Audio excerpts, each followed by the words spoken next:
Françoise, bonjour. Donc les 12e rencontres viennent d'avoir lieu à Creil. Elles se sont bien passées, je pense. Alors elles se terminent par un appel au soutien à la maternité d'Ivry. Peux-tu nous dire un mot sur la situation qui est créée aujourd'hui par la menace de fermeture de cette maternité? C'est plus qu'une menace puisque ce soir nous veillons devant l'hôpital et on appelle donc à une veillée devant l'hôpital à partir de 18 h. Veillée de protestation parce que Madame Bachelot ferme l'hôpital Jean Rostand à Ivry demain. Donc c'est non seulement une maternité, mais c'est d'autres services qui ont été fermés auparavant. Il ne reste plus aujourd'hui que la maternité. Cette maternité ferme demain. Il va donc créer une situation, ou en tout cas aggraver une situation existante sur ces localités. Voilà. C'est une maternité qui faisait plus de 2000 accouchements par an. Ce qui veut dire pas une petite structure telle qu'on a pu les décrire quelquefois. Ensuite, il faut bien resituer dans le contexte. Actuellement, en région parisienne, on vient d'avoir la maternité de Juvisy qui a fermé ses portes là aussi. On est quasiment dans la même semaine, avant-hier. Demain, donc, celle d'Ivry. Et on a appris la semaine dernière que la maternité d'Alfortville était menacée.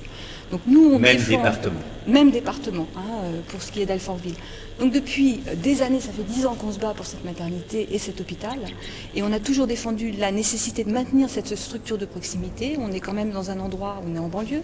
On est dans un endroit où une bonne partie de la population est en situation de précarité, donc où il y a une nécessité d'accompagnement et justement de dimension de proximité du soin et une dimension sociale qui est extrêmement importante et qui a été complètement bafouée. La population s'est bagarrée, on a fait un référendum, on s'est encore mobilisé très fortement depuis le début de l'année et pour autant on n'est absolument pas entendu. Madame Bachelot, quand elle a annoncé qu'elle ne fermait pas d'hôpital, nous lui avons écrit, elle ne nous a même pas envoyé un accusé de réception.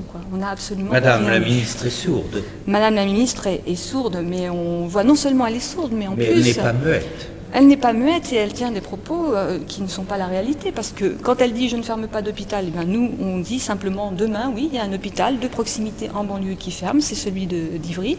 Quand elle dit « je ne supprime pas d'emploi », on sait bien, pour avoir entendu pendant les 2 jours, là, la situation décrite par les hospitaliers, qu'il y a partout dans les hôpitaux des suppressions d'emplois annoncées.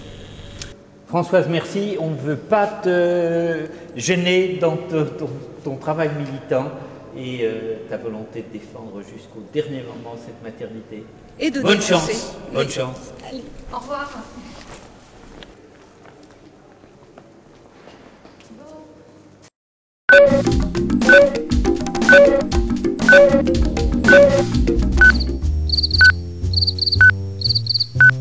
Bon.